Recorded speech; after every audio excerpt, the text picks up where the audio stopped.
At eto na nga ang sunod na kaganapan. Noong nag-swimming kami, pagkagising nga ng mga kids ay wala na nga sila sinayang na oras para nga makapag-swimming. Nag-breakfast nga lang sila sandali at pagkatapos nga ay eto na, lumublob na nga ulit sila dito sa swimming pool. 5 PM nga, magche-check out na nga kami dito at sa mga puntong ito nga ay mag-aalas 2 na nga ng hapon. Kaya naman pati na nga rin itong si Riley at si Daddy C ay hindi na nga nagpatumpik-tumpik pa at lumusong na nga rin ulit dito sa swimming pool. Sa totoo lang ay hindi na nga alintana sa kanila ang init ng panahon, kaya kahit nga mangingitim sila ay okay na okay lang sa kanila basta nga makapag-swimming lang. Pero syempre dahil nga food is life itong si Liam, kahit nga nasa pool siya makikita nyo ay nanguya pa nga rin ulit.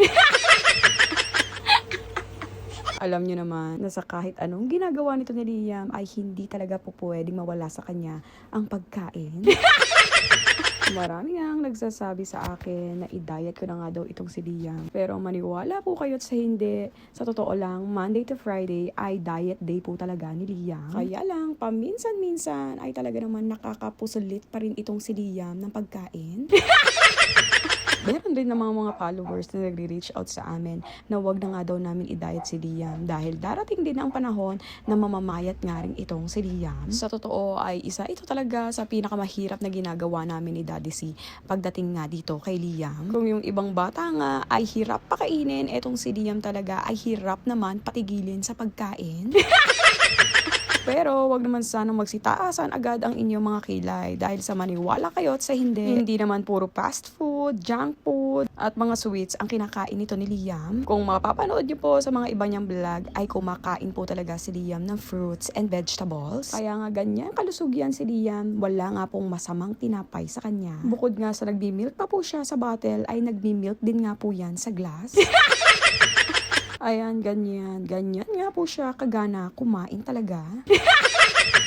Sa totoo lang, kung kayo talaga ay matagal na namin na follower at matagal na kayong nanonood ng mga videos ito ni Liam, baby pa nga lang po itong si Liam ay magana na po talaga siyang kumain. Yan ngang si Liam ay hindi nakakatagal ng hindi kumakain o hindi ngumunguya.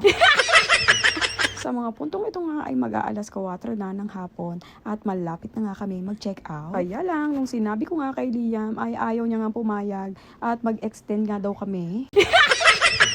Kaya naman sabi nga ni Daddy C ay i-check nga daw namin kay Tito Rodel kung may susunod pa nga na guest after sa amin. Dahil kung wala nga ay tatry nga namin i-request na kahit hanggang 8 PM kami at kahit nga magbayad nga kami. Hindi ko na nga na-videoan ay tinry nga namin hanapin si Tito Rodel kaya lang hindi namin nakita. Sa paghahanap nga namin ay may nakita nga kami ang tindahan ni Daddy C na may coffee shop, kaya naman nag-request si Daddy C na magko-coffee na nga lang daw muna siya. Sakto naman at nandun nga si Tito Rodel at siya nga ang nakakita sa amin. Nung tinanong ko nga kung po pwedeng mag-extend hanggang 8 PM at kung magkano, sabi ni Tito Rodel ay wag na nga daw at okay nga lang daw. O diba, nakakahiya at sobrang bait talaga ni Tito Rodel. Kaya after nga noon ay bumalik na nga kami dito sa Bilya at binalita nga namin dito kay Liam na ma-extend nga kami until 8 PM. Noong sinabi nga namin yon kay Liam, eto nga ang nagawa ni Liam at napastardy pa nga.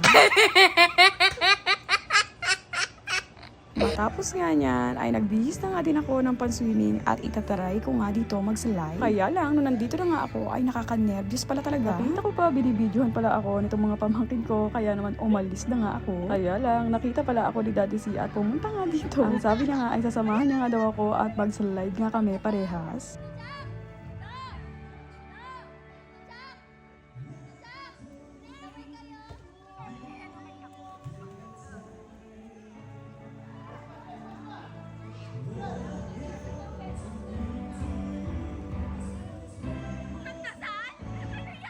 To the rescue nga itong si Daddy C at si Liam sa akin. At si Liam nga ang nagsabi na kung natatakot nga daw ako ay mag-pray nga daw kami. Siyempre, sinunod ko nga ang anak ko agad-agad ay nag-sign of the cross nga ako.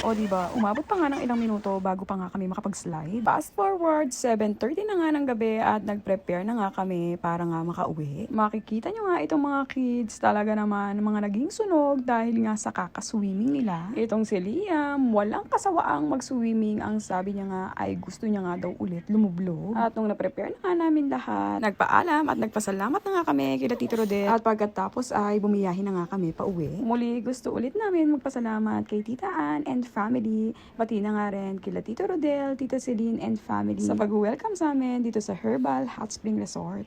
God bless you all. Ingat kayo palagi. Love, Don Liam and family. Bye-bye!